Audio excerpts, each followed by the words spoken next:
I'm going with Reese. I'm going with all those Hale boys, those youngsters. Put them all out there because this is a rebuilding. If they should be screaming, the management, Arteta, they should all be saying, we're rebuilding. This is a rebuilding experiment. You know what I mean? So that they can save their jobs. Because then if you rebuilding, then it's like, okay, patience, whatever. But they should really be stressing that. And then when they say that, play the kids. Play all of them. Yeah, I mean, even say it right now. Yeah. Even though you should have done this weeks ago, go ahead and just do it right now and let everybody know. You can even admit, like, in lieu of the situation we're in right now, everybody should know that we are now shifting gears. The young boys are getting time. This is a This is a rebuilding project. We're gonna, buy the players that we want and need, and we'll be getting rid of some other ones. What? A mountain lion? No. Hey, midweek, people walking, getting their exercise, Oh, I got you. Looks like a beautiful day out there in the Bay. Look at wonderful. It's wonderful. It's supposed to rain. It's supposed to rain tonight, though. It's nice here too. Okay. Yeah. December, Texas. Yeah. It's beautiful. You can play. This is golfing weather in Texas. There you go. You can't really play in the summertime, but it's been a while since I got out there. So what else we got? Man, youth movement all the way for me. And coincidentally kind of ties in, but I think you remember it was like maybe not even a week ago, something that came up where they said the board is committed to back Arteta with money. Right. Like they're gonna be going into the, and then I think 5 minutes before we got on, I saw a story that said Arteta's been approved for one player. He's got to go decide what one player is going to help turn this whole thing around. Right. And, okay. Yeah. Right. Same old story at Arsenal. I know the decision not to play Ozil. Holy shit. I know the decision not to play Ozil was not Stan Kroenke's decision.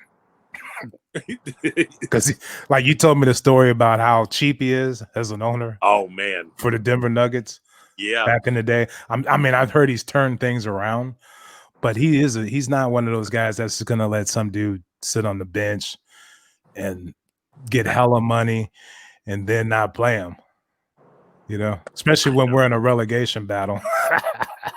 Is it Kroenke over the board? Yeah. I mean, that's what you put a board in for, right? That is true. I mean, especially because his main, he's got a hard. The way they always explain it was the board is really mad at Ozil and because he didn't. Is it because he didn't take the pay cut or whatever? That was supposedly the second one. The first one was about the treatment of the Muslims in China. Gotcha. Which. I saw a few days ago, Griezmann spoke out about it. And everybody's like, well, in lieu of the way you saw what happened to Ozil, I wonder what, how Barcelona's going to be looking at this. He plays. We need him. We need him. Yes. Right. So, yeah, what were we talking about? Look at me. I forgot. Well, we were talking about the young kids and stuff like that. Oh, yeah. I mean, it's time to like you said, if we admit that it's time to rebuild, tell everybody this is what we're doing, then you can justify things like selling Bellerin. Sell him. He's crocked. You're not going to get anything for him. But like I said, I actually said it like maybe a year ago that I thought we should. But like I said, this still falls in that same theory. Like everybody has a high end, man. Oh, yeah. Most valuable. Bellerin 2 years ago had Barcelona and all these people that were drooling over him. Right. And if we would have done it then, who knows how much money we would have gotten. He had already started losing a step too back then. And nobody. Yeah, but I've mentioned that more than anybody on the face of the earth. He's been, he's a pussy. He looks good in a chocolate peacoat, though. He just doesn't. Right. He just doesn't. He just, never. He never got that. Model, you know what I mean. He never got that. He never got that talk. Like he needed to play for Simeone. Simeone would have got the best out of Bellerin. Yeah, 5 years ago. Like let's just say if he played for Atletico Madrid and that was Simeone's only choice, he would have made a hell of a player out of that kid. Come on, puta. Let's go. Yeah. What are you doing? He would have had Godin all in his face. Right.